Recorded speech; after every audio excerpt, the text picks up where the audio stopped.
Good morning, student of class 10th. We will continuation with this video series. Today we will discuss about chapter first, nationalism in Europe.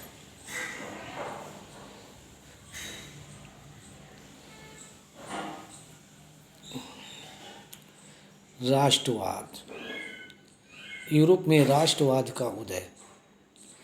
इससे पहले हम लोग ने compulsory अध्याय भारत में राष्ट्रवाद को पढ़ा था और यूरोप में राष्ट्रवाद पर भी हम एक वीडियो अपलोड कर चुके हैं और 2 लाइव क्लास ले चुके हैं आपके यूरोप में राष्ट्रवाद। आप लोगों ने कहा कि थोड़ा ये कठिन लग रहा है, समझ नहीं आ रहा है, इसलिए 2 लाइव क्लास हुए। वीडियो की सीरीज़ में हम वीडियो तो बनाते ही जा रहे हैं। तो हमने इस अध्याय को जो जैसा कि पुस्तक में एनसीईआरटी में दर्ज है, फ्रेडरिक सारिउ के जो चित्र हैं 4-5, उनके माध्यम से राष्ट्रवाद को यूरोप में हमने पनपने का या विकास का जो प्रोसीजर था उस पर चर्चा की थी पिछले वीडियो में।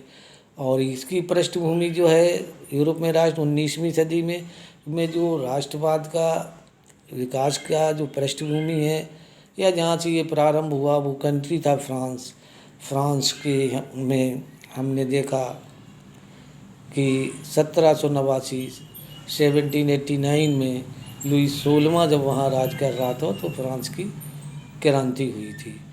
तो वहीं से राष्ट्रवाद की पहली स्पष्ट अभिव्यक्ति प्रारंभ मानी जाती है। और वहीं पितृभूमि और नागरिक जैसे विचारों ने एक संयुक्त समुदाय के विचार पर बल दिया, जैसे एक संविधान के अंतर्गत समान अधिकार प्राप्त हो गए। एक नया फ्रांसीसी तिरंगा झंडा चुना गया जिसने प्रति ध्वज की जगह ले ली और स्टेट जनरल का चुनाव सक्रिय नागरिकों के द्वारा समूह द्वारा किया जाने लगा। उनका नाम बदलकर नेशनल असेंबली कर दिया गई। नई स्तुतियाँ, नए गीत, नई कस्में, नई शपथें ली गई। शहीदों का गुणगान हुआ और ये सब राष्ट्र के नाम पर ही हो रहा था। क्षेत्रीय बोलियों को हतोत्साहित किया गया और पेरिस में फ्रेंच राष्ट्र की भाषा को अपनाया गया।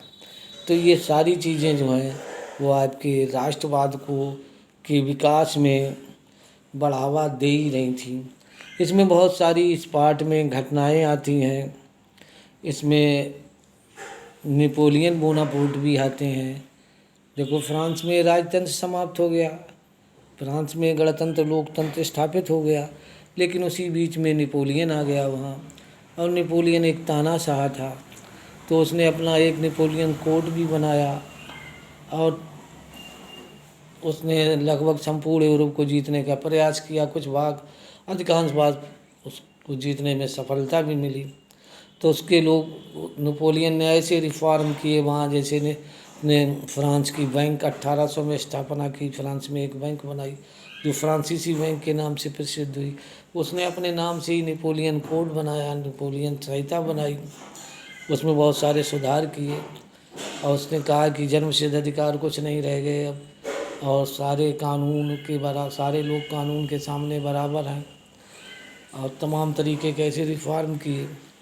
लेकिन उसके जो युद्ध अनुवाद थे उससे बड़ा नुकसान हुआ और अंत में वो 1815 ईस्वी में 1815 में वाटरलू में जाकर के वो पराजित हो गया।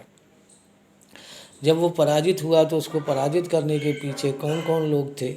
पराजित करने के पीछे उसके देखिए ब्रिटेन, पेर्सा, ऑस्ट्रिया और रूस, इन देशों ने मिलकर वाटरलू के मैदान पर 1815 में नेपोलियन बोनापार्ट को हराया था।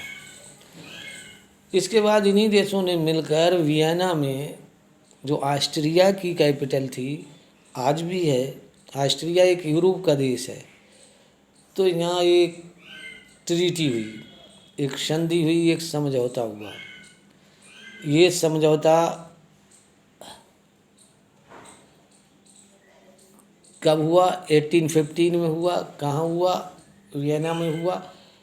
और ऑस्ट्रिया का जो चांसलर था मेटरनिक, ड्यूक ऑफ मेटरनिक, उन्होंने इसकी अध्यक्षता की थी। और मेटरनिक का एक उद्धरण बहुत इम्पॉर्टेंट है, एक सेंटेंस उनका। मेटरनिक कहा करता था कि जब फ्रांस चीखता है तो शेष यूरोप को सर्दी और ज़ुकाम हो जाता है। ये मेटरनिक के शब्द थे, कहा करता था मेटरनिक। ये भी घटना हमने कोट कर दी। 1832 ईस्वी में आपका जो ग्रीक था वो ऑटोमन साम्राज्य से आज़ाद हो गया था।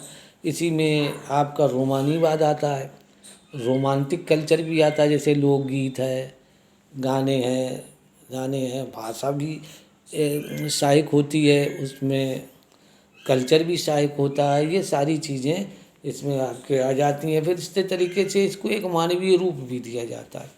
अब जैसे 19वीं सदी में फ्रांस में मारियान नाम की का रूपक दिया गया देवी को।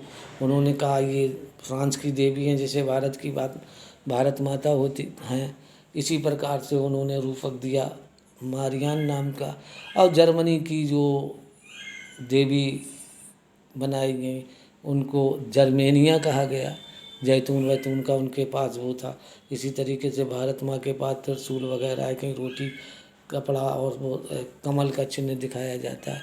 2 भारत माँ के मूर्तियाँ स्टेचू बनाए गए थे और उनकी वंदना प्रतिमा की उपासना की जाती है। इस तरीके से लोगों में राष्ट्रवाद के प्रति जागरूक किया जाता है और उनका जोश बढ़ाया जाता है, उनके एक्सप्रेशंस जगाए जाते हैं।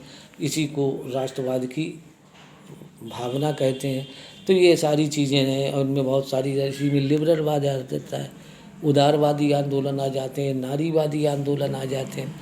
ठीक है, तो ये सारी चीज़ें मिल कर के एक श्रृंखला बन जाती है। और ये बहुत सारी घटनाएं जो हम आपको बता रहे हैं। इसी तरीके से नेपोलियन बोनापार्ट की बातें भी हमने आपको बताई और बाल्कन इनकी जो स्थिति है वो भी बताई हमने। विभिन्न प्रकार के राष्ट्रवाद के बारे में बताया और इसी प्रकार से आपका जो है वो क्या बोला जाता है, जर्मन का एकीकरण और इटली का एकीकरण भी आपको याद होगा या पढ़ा जाएगा। इटली के एकीकरण की प्रक्रिया का पर अगर आप संक्षेप में जानना चाहें तो किस प्रकार से, देखो इटली एक खंडित राज्य था। ये जर्मनी की तरह इटली में भी राजनीतिक विखंडन था। तो हम इटली का एकीकरण की बात कर रहे हैं। विखंडन था, एक लंबा इतिहास था इसके विखंडन का। इटली अनेक वंशागत राज्यों में बटा हुआ था। बहुराष्ट्रीय हैम्सबर्ग साम्राज्य यहाँ जो था वो बिखरा हुआ था। 19वीं सदी में के मध्य में इटली 7 राज्यों में बटा हुआ था, जिसमें से मात्र केवल एकमात्र राज्य ऐसा था, सार्डिनिया पीडमांट, जहाँ इतालवी राजघराने का शासन था। बाकी सब पर दूसरों का शासन था। यहीं पर ज्यूसेप्पे मैत्सनी की भूमिका आ जाती है। वो गणतंत्रात्मक दल का नेता था, रिपब्लिक दल का नेता था। और 1831 में अपने निर्वासन काल में जब वो वहाँ से निकाला गया था, उसने यंग इटली नामक एक गुप्त संगठन का बनाया था। ये एक गुप्त संगठन था जिसकी स्थापना शिक्षा के माध्यम से की गई थी और इटली को इसने पुनर्संगठन करने का इस संगठन ने प्रयास किया था। और काबूल की भूमिका भी इसमें थी। 1858 में पीडमार्ट का प्रमुख मंत्री काबूल था। उसका मुख्य लक्ष्य ऑस्ट्रिया से इटली के उद्गार को प्रभावित करना था। ठीक है, उसने इटली का वास्तविक निर्माता भी उसे माना जाता है, लोकतंत्रवादी भी था और उसको काबूल को इटली का वास्तविक निर्माता भी माना जाता है। और वो चतुर भी था। 1959 ईस्वी में 1859 ईस्वी में ऑस्ट्रियाई सेनाओं को उसने परास्त भी किया था, सफलता प्राप्त की थी। और गैरीबाल्डी तो यूरोप की तलवार कहा जाता था। इटली बाल्टी रेड शर्ट नाम का उसने एक क्रांतिकारी आंदोलन खड़ा किया था। और सन 1860 में उसकी दक्षिणी इटली तथा 2 सिसिलियों की जो राजधानी में पदयात्रा थी वो स्पेन के शासनों को हटाने के लिए थी। उसे कृषकों का समर्थन भी प्राप्त हुआ था। और इसी तरीके से इटली में विक्टर इमैनुएल सेकेंड जो था 1861 में रोम और वेनेशिया को छोड़कर समस्त इटली के इतालवी पार्लियामेंट के प्रतिनिधि के त्रिभुवन में एक इकट्ठे हुए और उन्होंने इटली के राजा के रूप में विक्टर एमुलियस द्वितीय को चयन विधिवत रूप से कर लिया। इस प्रकार इटली का एकीकरण पूर्ण हुआ। बस आज के प्रकरण में बस इतना ही। धन्यवाद, थैंक यू। आगे अगले वीडियो पे अपलोड करेंगे। और एक ये मेरी शिकायत है, कंप्लेंट है आप लोगों से, आप ना तो हमारे चैनल को सब्सक्राइब कर रहे हैं और ना ही हमारे वीडियो को देख रहे हैं। कृपया करके हमारे चैनल को सब्सक्राइब कर लें ताकि उनको नोटिफिकेशन आपके पास आते रहें और हमारे वीडियो को अधिक से अधिक जितने भी वीडियोज अपलोड किए जा रहे हैं उनको अधिक से अधिक देखने का कष्ट करें। बहुत बहुत धन्यवाद।